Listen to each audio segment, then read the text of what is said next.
Assalaamu calaykum waraxmatullaahi wabarakaatu. Kusoo dhawaada channelka Maxamuud Cabdilaahi Xasan. Maanta iyo video cusub oo ka sheekeyn doona dalka Central Africa. Channelka subscribe si videoda like gare kumadna xagga hoose ku qor dalka Central Africa ama Central Africa Republic. Waa dal ku yaala bartamaha qaaradda Afrika. Waqooyi waxaa ka xideeya dalka Chad, waqooyi barina waxaa ka xideeya dalka Suudaan, barina waxaa ka xideeya dalka South Sudan, koonfurtana waxaa ka xideeya dalka Congo, galbeedkana waxaa ka xideeya dalka Cameroon.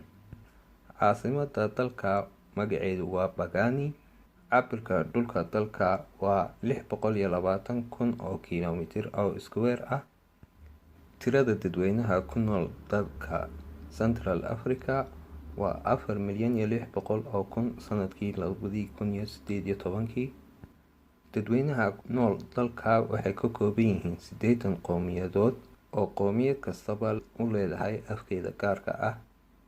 Labada qowmiyadood ee ugu waaweyn dalka waa Bantuudka iyo Mandida.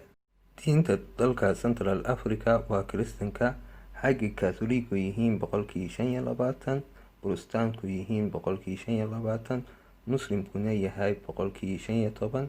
Inta soo hadhay qowmiyadaha diinanka Afrikaanka caabuda. Luqadda rasmiga ee dalka Central Africa waa Faransiiska. Lacagta dalka laga isticmaalo waa Farankida. Madaxweynaha dalka Central Africa magaciisu waa Faustin Archange Touadera. Xornimadiisa wuxuu kala soo noqday gumeystaha dalka Faransiiska 1960. Waxbarashada dalka waa bilaash inta da'da u dhaxaysa 6 jir ilaa 14 jir. Caafimaadka dalka aad ayuu u liitaa. Xagga saddexda cudur ee waaweyn ee laga helo ay yihiin AIDS-ka iyo malaariyada iyo TB-da. Dhaqaalaha dalka Central Africa wuxuu ku tiirsan yahay beerooyinka. Xagga dadweynaha ka shaqeeya ay gaadhayaan 65%. Wax soo saarka ugu weyn ee dalka soo saaro waa bariiska, cudbida iyo bunka. Xagga gacanta kale la soo saaro macdanta diamond-ta iyo dahabka iyo uranium-ka. 2012 waxaa ka dhacay dagaal sokeeye ilaa maanta socda qowmiyadaha ka dhexeeya dalka Central Africa.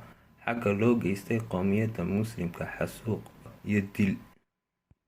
Xaggu dalka Central Africa leeyahay kayd fara badan xagga diamond-ka iyo dahabka, laakiin wuxuu yahay dalalka ugu faqiirsan adduunka iyo 10ka ugu sii faqiirsan dalalka qaaradda Afrika. Channelka Maxamuud Cabdilaahi Xasan waxaa rajeynaya in macluumaha aan dalka ka soo gudbiyay inay anfacdo.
channelka subscribe sii, videoga like garee, comment xagga hoose ku qor.